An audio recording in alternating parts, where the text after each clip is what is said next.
आज जो आपको हम बताने जा रहे हैं वो जमीन जो होता है ना वो कितना प्रकार का होता है, मतलब कैसा कैसा जमीन हो सकता है।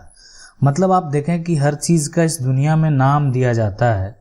हाँ, उसी तरीके से जो प्रॉपर्टी है उसमें भी बहुत सारा कुछ जो इम्पोर्टेंट है और ज़्यादा यूजेज है उसको हम लाए हैं, लेकिन इसके अलावा भी जो है ज़मीन का और कुछ टाइप जो है होता है। अभी हम जैसे देखें, जैसे ज़मीन आप सुने होंगे रैयती, ये भी आपको सुनने के लिए मिला होगा। सिकमी होता है, उसके बाद जो होता है यहाँ पे गैर मजरवा आम होता है और गैर मजरवा खास होता है, ये भी दो है। उसके बाद एक केसरे हिंद हो गया, खास महल हो गया, वन भूमि, गोचर जमीन होता है, जिला परिषद जमीन भी है और रेलवे जमीन भी आप सुने होंगे। ये सब एक तरह से जो पॉपुलर है, इसके अलावा भी है, ऐसा नहीं है कि इसके अलावा भी टर्म है, लेकिन आज इतना का ही बात करेंगे, ठीक है। और आप अगर विशेष रूप से कुछ और जानना चाहते होंगे और आपका कुछ वैसा जो है आप है तो आप कमेंट करके पूछिएगा, तो हम उससे रिलेटेड जो है वीडियो बनाएंगे। तो यहाँ पे आज बात करेंगे रैयती, सिकमी और ये सारा जो टॉपिक आप देख रहे हैं उसके बारे में। सबसे पहले चलिए और चलते हैं, समझते हैं रैयती जमीन के बारे में। देखिए, जमीन जो रैयती होता है यानी रैयतवारी व्यवस्था के अंतर्गत किसान अपने खेत का अस्थायी रूप से मालिक रहता था, ठीक है। मतलब अगर बात करें और रहता भी है, तो जो किसान है मतलब जो आपका वो एक तरह से जो रैयतवारी व्यवस्था था उसके अंतर्गत जो है किसान जो होता था वो एक तरह से अस्थायी रूप से जो जमीन है उसका मालिक रहता था। मतलब एक तरह से वो रैयती चीज हो गया। पैतृक संपत्ति के रूप में भूमि जो भी मिला हुआ है, जिसको भी जो उसका उत्तराधिकारी है, उसे अपनी भूमि को बेचने अथवा जो है हस्तांतरित करने का भी अधिकार था। रैयत को केवल सरकार को माल गुजारी ही देनी पड़ती है। जैसे आप अभी जमीन है तो आप अब जमीन का क्या करा रहे हैं, रसीद कटा रहे हैं, वही हुआ माल गुजारी, ठीक है। माल गुजारी अगर आप नहीं देंगे, देखिए देना जरूरी होता है। एक लंबे पीरियड तक अगर आप नहीं देंगे, मान लेते हैं 30 साल, बहुत दिन तक अगर आप नहीं देंगे तो जो है आप समझ सकते हैं वो ज़मीन जो है, या 50 साल, बहुत एक लंबा समय में जिस दिन सरकार का नज़र पड़ गया, नया सर्वे का काम शुरू हो गया, तो वो चीज़ आपका जो है जा सकता है, वो एक तरह से सरकार अपने अंडर ले सकती है। तो ये ज़रूरी होता है। तो माल गुजारी आपको देना है। तो ये जो एक तरह से रैयती ज़मीन होता है उसमें आपको और कुछ भी नहीं लगता है, सिर्फ एक जो है आप समझ सकते हैं जो रसीद का शुल्क है, जो टैक्स है, वही देना होता है, बस इतना ही होता है और कुछ नहीं, ठीक है। अगला जो टाइप है वो देखते हैं। अगला जो है ये है सिकमी। सिकमी जमीन भी बहुत आप सुने होंगे। सिकमी जमीन रैयत द्वारा मालगुजारी के तहत प्रदान की जाती है। मतलब रैयत द्वारा जो है मालगुजारी के तहत वो प्रदान की जाती है। मालगुजारी प्राप्त व्यक्ति पूरे जीवन इसका उपयोग मालगुजारी के लिए कर सकता है ना। इस जमीन की खरीद बिक्री नहीं की जा सकती है। जमीन का मालिकाना हक रैयत धारी होता है। देखिए, यहाँ रैयत से रिलेशन है। मतलब क्या होता था कि पहले जमीन दे दिया जाता था कि आप अब इसको लीजिए, जाइए, खाइए, जब तक वो आदमी जीवित होता है, ठीक है, जीवित होता है तब तक वो उसको जो है उसका उपयोग करेगा, और उसके बाद जो है उसका खरीद बिक्री वो नहीं कर सकता है, और उसके लिए जो भी उसका मालगुजारी है वो एक तरह से दिया जाता है। मतलब उसका मालिक जो है वो रैयत धारी, मतलब जिसके नाम से वो रैयत रजिस्टर है सरकारी रिकॉर्ड में, जिसके नाम से खतियानी है, जमीन है, वो उसी का होगा, है ना। तो सिकमी जमीन उसी टाइप का एक जमीन होता है। चलिए अगला देखते हैं। अगला जो जमीन है ये आपको एक तरह से हर जगह देखने को मिलेगा। ये है गैर मजरुआ आम और दूसरा है गैर मजरुआ खास। दोनों आपको जो है हर जगह, गांव शहर हर जगह आपको देखने को मिलता है। गैर मजरुआ आम पूर्ण रूप से सरकारी रास्ता, पहाड़ या सैरात होती है, इसकी खरीद बिक्री नहीं हो सकती है। जो गैर मजरुआ आम है वो पूर्ण रूप से सरकारी रास्ता है ना। ये जो है पूर्ण रूप से अगर बात करें तो जो है सरकारी रास्ता, पहाड़ या सैरात होती है, इसका खरीद बिक्री आप नहीं कर सकते हैं। ये आम आपको बहुत गांव में भी ऐसे जमीन मिलेगा जो अवैध दखल किया हुआ है, ऐसा नहीं है कि नहीं मिलेगा, बिल्कुल ये लेकिन रास्ता के लिए है, ये कोई सरकारी निर्माण के लिए है, ये पहाड़ जहाँ पे है उसको भी अगर जो सरकार के रिकॉर्ड में रजिस्टर है, तो इस तरीके का जमीन कोई भी खरीद बिक्री नहीं कर सकता है।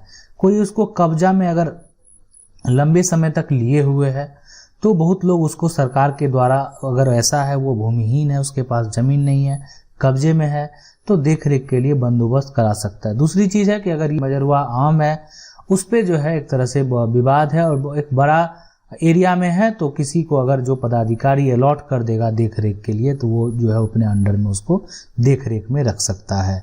गैर मजरूआ खास जो होता है वो के तहत गैर मजरूआ मलिक जो है एक तरह से बोलें तो प्रकृति जमीन भी आती है। मतलब वो जो गैर मजरूआ मलिक खास के तहत जो है एक तरह से मालिक बोल है ना, मलिक, तो ये जो है वो भी आपको मिलेगा देखने को, और इसकी बिक्री हो सकती है, लेकिन सिर्फ उसी जमीन की जो सरकार के प्रतिबंध सूची में दर्ज नहीं है। रजिस्टर में अगर प्रतिबंध लगा हुआ है गैर मजरूआ खास पे तो फिर दिक्कत है।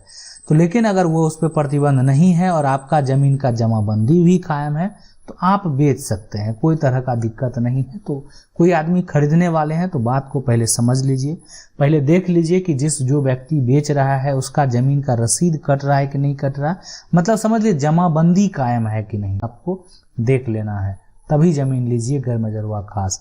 नहीं अगर आप लेते हैं, है ना, तो फिर अगर हो सकता है कि सरकार की सूची में अगर उसमें प्रतिबंध लगा हुआ होगा तो फिर आपको दिक्कत हो जाएगा वहां पे।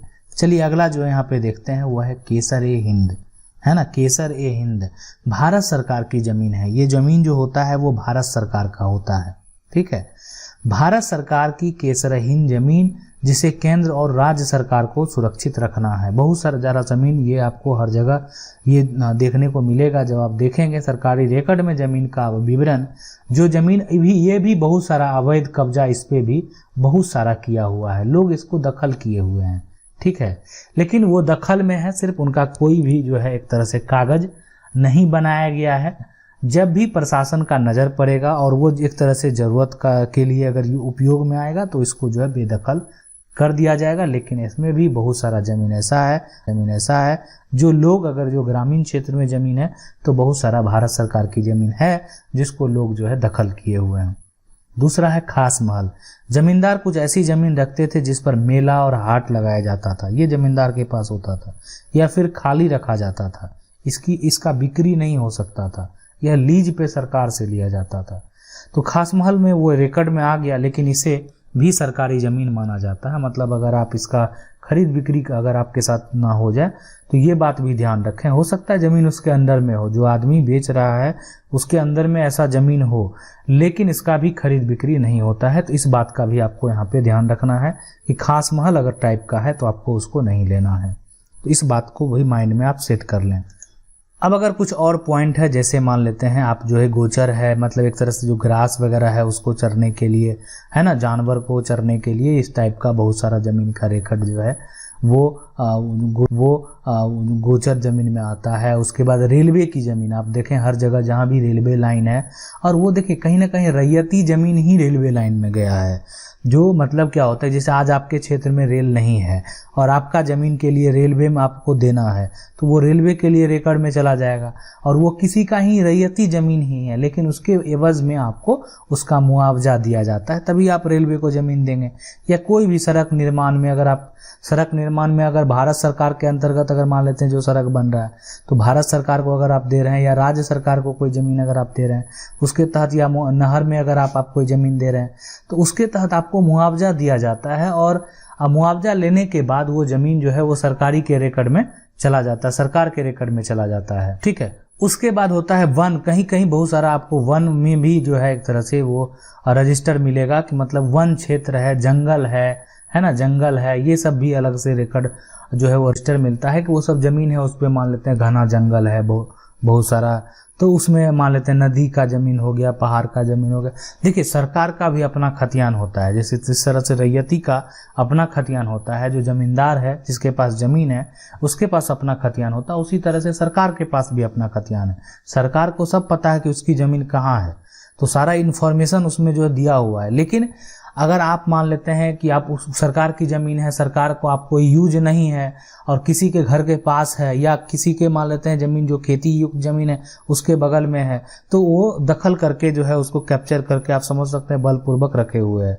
लेकिन इसका मतलब ये नहीं होता है कि अगर उस पर कभी कभी क्या होता है कि विवाद हो जाता है, दूसरा पक्ष भी उसको कैप्चर करना चाहता है, तो अगर वो विवाद हो जाता है तो उस केस में अगर ज़मीन पे मान लेते हैं विवाद हो गया, तो उस केस में जो है उस पर फिर जो है रोक लगा दिया जाता है और जो पक्ष कैप्चर किया उसके हाथ से भी चला जाता है। तो इस तरह की जो है वहाँ पे, या मान लेते हैं जिसको एक तरह से दुरुस्त करके देख रेख करने के लिए कागज बना के दे दिया जाएगा, उसको ही वो चीज़ वो है वहाँ पे देख रेख के लिए फिलहाल मिल जाएगा। तो इस तरीके का ही पूरा प्रक्रिया होता है। आशा करते हैं वीडियो अच्छा लगा होगा। वीडियो अच्छा लगा तो वीडियो को लाइक जरूर कर दें। चैनल को पहली बार देख रहे हैं सब्सक्राइब करके जो बेल आइकन है उसको जरूर दबा लीजिए। मिलते हैं अगले वीडियो में, तब तक के